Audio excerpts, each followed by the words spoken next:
Hello, this is John Spink. I'm Director of the Food Fraud Initiative at Michigan State University and an Assistant Professor in the College of Veterinary Medicine.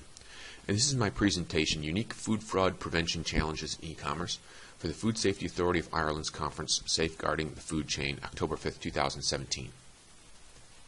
First off, we're academics, so our core focus is curriculum, teaching. Just two real key points here is that the first is that our cycle is research, education, and outreach. And being out here with you is outreach. And we need to learn from you. We're the librarians, and we want to gather information. So as you have new challenges, please do definitely connect with us. The first main area that we have for teaching are MOOCs, Massive Open Online Courses. These are free, open, and online. The Overview MOOC is offered twice a year, mid-May, mid-November, coinciding with our semesters, and the Food Fraud Audit Guide MOOC at this point has been offered almost monthly. But please feel free to check them out and feel free to forward them to anybody. We have almost unlimited capacity. And then we have other types of activities, executive education on site, graduate courses. Our programs are all online. So we have working professionals traveling the world that participate in our courses. And we conclude with a Master's of Science in Food Safety, a real Michigan State Master's of Science. Just to step back and talk about online research and experience. This is something that I actually have a lot of experience in.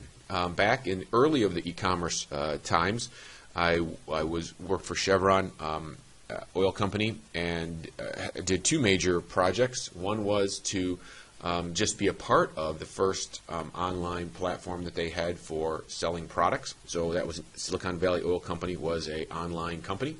And then also manager of e-commerce and auction sales for the polyolefins division. That's plastic packaging. That was starting the first online presence at all, including the first website. And then later, in 2013, we did a study with Michigan people in the state of Michigan and specifically looked at internet medicine purchases. So this was about how people buy, how they find it, how they build confidence or not. And then also getting along later with more food fraud and e-commerce, really looking through this, and specifically with Chinese consumers. You'll see some pictures there on the right with a reminder of why we're here, consumers. It's about consumer confidence. That's the ultimate at the end, that in your country, for your products in the marketplace, consumers are confident. The challenges for food fraud, for e-commerce. The whole e-commerce problem is not new to food. Or it is new to food. It's not new to products in general. You know, Think of a luxury goods, pharmaceuticals, other products. They've been selling online for a while, and they've had a lot more scrutiny than we have for a long time in the food industry. So there's a lot of things we can learn from other people. It's an entirely new challenge due to entirely new fraud opportunity. So we do need to think about this in a different way. Someone riding their bicycle up and selling vodka on the street is definitely a different delivery method than walking into a grocery store. No physical inspection before receiving the product. This is really challenging because you can't sit there and look at that piece of fruit, look all around at it. You can't compare it to other products around it to see if there's any variations. No supply chain control during shipment. So a lot of these things where you give it to a third party, especially if it's a courier of some kind, a motorcycle courier, bicycle courier, then that's a whole different ballgame. New distribution network, and that's building on that supply chain control during shipment. It's sending things through the mail for a retailer is definitely different. New end customers, different people that buy on social media or even from a bicycle messenger. That's definitely different. But the key is that's getting to new customers. So that's a great opportunity. So basically to say know your supplier, know your supply chain, how? If you think about it, supplier identity theft. So you get emails from what you think is a bank, has a website of your bank's address. Those are URLs that have been hijacked. So even the shipment itself, if those couriers start to swap out products. So these are completely different, crazy new vulnerabilities. And from FSAI's own selling or advertising food online brochure, saying broadly food fraud is illegal deception gained using food from online, and to think about the ordering aspect of it, they say about common methods of selling food, but means of distance communication include websites, so of course to go to a website and buy it, social media pages. This is kind of bizarre, especially for people that don't use social media very much, which probably is our audience, our own peer audience.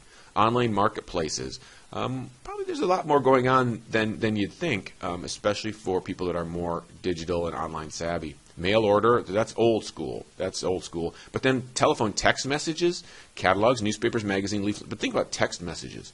How many of you actually get enough text messages to be able to get an advertisement on there? So, before we go too far, we need to take a little bit look at this and take a step back to think, what are we really trying to do? Are we trying to catch fraud or prevent it? And of course, we say, well, duh, we're trying to prevent it. But then we go about a lot of times doing a lot of catching reactive activities. Now, you have to do that when you find a product in the marketplace. But again, this is fundamentally different. So if there's a bank robbery, you send a certain, you have a certain response for that. If somebody has set up an operation to distribute cocaine, you set up an operation to go against them. If it's some guy in his attic relabeling bottles, there could be thousands of them that you just wouldn't be able to do the same way. So we need to step back. The way I feel a bit about some of this is it feels like there's spilled milk. That's the incident that's occurred that we found. It's after the incident. And we really have this great focus on detecting and investigating and learning more about it. Important to do. Also cleaning it up, though. The problem is I still feel like this is kind of spilled milk. It's after the fact. So if we go backwards and look a little bit more at the milk itself, we'd like it to stay in the glass, right? But really, what if there's a better bottle, something more sturdy so it doesn't even fall over, and then even to consider to change the way that we do it, to go from glass to plastic and actually put the cap on. So I realize this is a very casual analogy, but I think that's something to think about, that a lot of times if we're chasing product in the market, it's already spilled milk. So we really need to think about how to reduce what, let's say. What is the problem? Are we trying to stop e-commerce, detect fraudsters, deter fraudsters, stop consumers getting cheated? Okay, we're getting you there. Stop consumers getting hurt. That's really more the outcome. And we'll really reduce public health harm from fraudsters. But that then starts to look at the victim itself and this consumer victimization. So there's an entire area of crime science looking at the victimization and how to help victims be less of a target. And we're trying to prevent it all. So all of a sudden this shift down to think of how we reduce the root cause. And from the crime triangle, that's the victim, the fraudster, and the guardian and hurdle gaps. And part of that we might not be following enough here or being efficient on is the victim itself, the victim side. So what is e-commerce market? Let's look at specifically, we'll look at broadly at food ingredients, finished products. Under finished products, let's look at alcohol. That's something we've heard about the last couple days. Specifically vodka. So we've drilled this down to a very specific product. And then there's ways that vodka gets to consumers. One is at a major retailer or a specialty retailer. I put these kind of together. There's a high focus by these retailers. Minor retailers are independent, so they have a little less control of their supply chain, a little less oversight. Bazaars, kiosks, flea markets. So these are those pop-ups that are around on the streets. And then I've heard people talk about a white van, somebody that runs around selling product. And it looks branded and it's overstock. So these are kind of an individual that's kind of out there. I didn't really know how to categorize them, so I put them in a separate category. And then online. So once we look at this, then even online is a lot of different things. So local inventory, or is it a major website? Is it a minor or spam website? Peer-to-peer, someone driving around on their bike selling liquor at night, or some kind of other. Let's put out other in there. We don't know. So online is just not one thing. And think about even product sold online from the major retailer, minor retailer, kiosks, white van, or others. So all of a sudden we've got that. So what is the market? This is really different, and it starts to get confusing. Try to organize. How do you organize this? And what is e-commerce even? So that retailer down the street that allows you to buy and have it delivered, is that e-commerce? Is it only websites? So there's a big picture out there.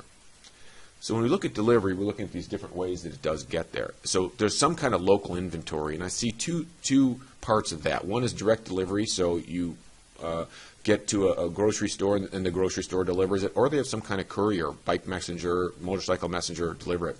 Domestic shipment, so that's within your country. International shipment, that's different because it does cross a border. So there could be some controls there of x-raying product, looking for big bags of pills, things like that. And then person-to-person, peer-to-peer handoff. So this is someone, again, riding their bike around selling cigarettes or whatever. So, common sense. for all that, how did you pick your countermeasures? How did you pick the products you're going to consider, investigate? Did you do the overall review of the entire marketplace of online, or did you just pick a couple? Now, picking a couple is really important because, you got to do something. Is your plan for picking the product groups, the focus area, is it written? Can you prove you did it? So you sat around in a room and talked about it and prioritized it, but is it documented? Can you refine the process or assessment? This gets to be a key of documenting what you do so that you can have process improvement in the future. You can train new people as the next wave of investigators comes in, that there's some lessons that can be learned. So to think about that vodka example, where to focus, what to do, how to start, how to prioritize, how to explain what and why. And then this fraud opportunity, let's start thinking about that. Is it incoming goods or outgoing goods? And really, for the retailer, it's outgoing goods because it's going to the consumer. And so in our overall assessments, that's how we would think of it. And so there really needs to be some way to organize this idea. And so let's look at an enterprise. And for this, we'd say it is an entire country. Let's consider this country where we're sitting now. Let's consider a specific product to go into some level of detail. Alcohol, and specifically vodka. So the example that I just gave. All of a sudden, then we've got this, we just already thought about the markets. So let's put those on one axis. Major, minor, bizarre, online, white man, and other. And then let's put those products up there as well. And I say for product, we know it's vodka, but I'm going to say it's more the delivery mechanism, because that's different than where it's coming from. And so it's really kind of the product is the service, is the delivery itself. And I added a pickup in there. So if you have online, you order, and they have it sitting there, that's one way to look at it, of picking it up, because that's also the way a lot of people buy products. So we've now looking not only on online, but all the ways that people procure vodka. All right, now this is going to be a matrix. It's not rocket science. So we'll put in here, and what we do with the initial assessment is to step back with a small group and think about it, and just to start. And what you want to do is you want to do the assessment for the whole market, real quick, easy, low certainty, low robustness for now, but get a look at it, and then you can go deeper where you feel you need to do more assessments. But a key is then you're now taking a look across the market. You have a method and a strategy to why you're doing what you're doing. So this is what we call the food fraud initial screen. It's just a real quick pass. We're clearly stating the certainty is low and the robustness is low, and the team is just us, our food fraud group at MSU. Now, as you add more people, you then probably have more certainty and more robustness and a broader team.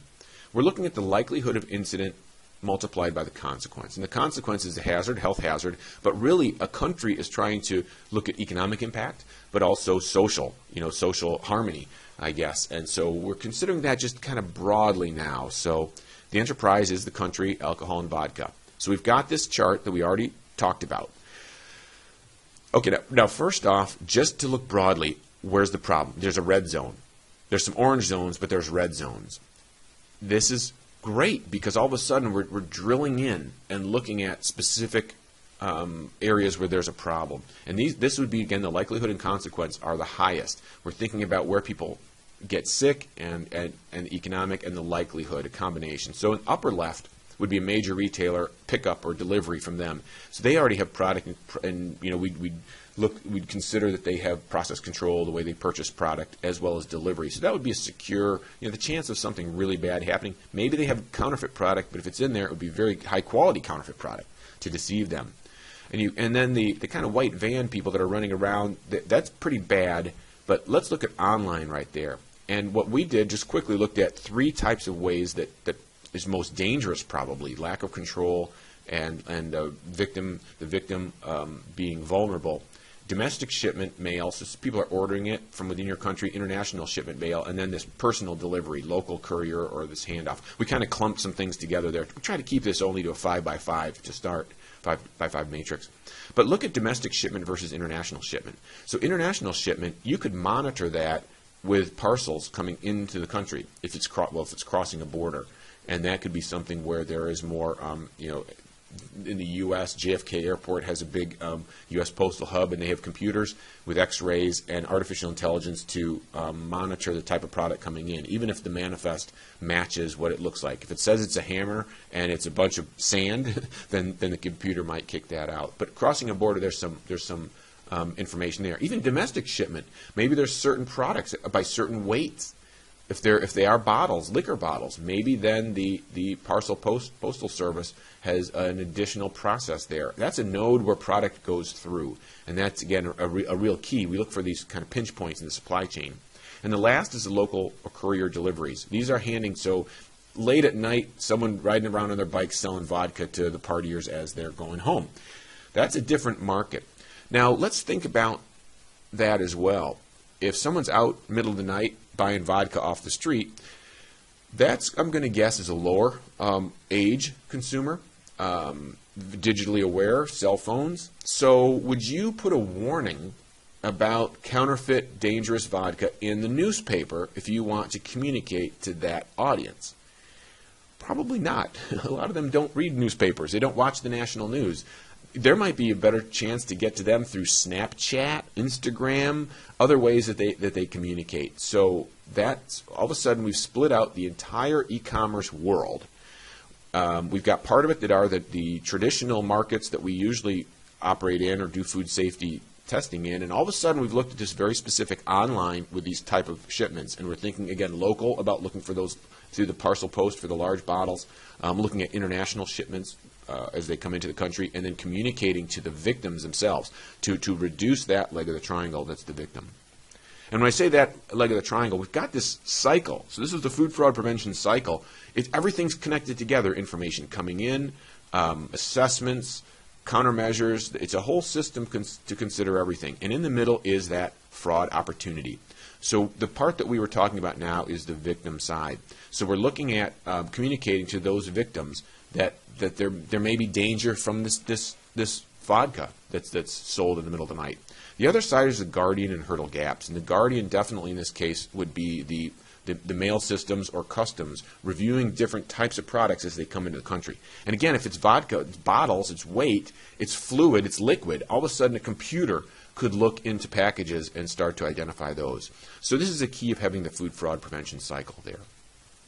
Recommendations. So e-commerce product suppliers, lay out the supply chain review, then pitch us. We need to have specifics. We need to understand exactly where and when you help. So in that previous case, if you're an X-ray artificial intelligence system, then we know how fast and the types of products we're looking for to look at the products. And if it's communication to those consumers, we know exactly what you're looking for. Now, in this situation, other types of technologies for what we were looking at would be farther down the list, I'd say. For FSAI, Interpol, EU, and others, consider exactly the type of fraudster and victim. Connect by newspaper or Snapchat, question mark. And that's it, is really dig in of what exactly you're trying to do and how to reduce the fraud opportunity. It's all about the fraud opportunity. Industry, be aware of these evolving risks and take a different approach to the assessment. Consider this evolving fraud opportunity. With this, before concluding, just to say we have a lot of activities at Michigan State. Please connect with us if there's anything we can do. We'll be happy to try to help. And with that, I'll say thank you and have a good day.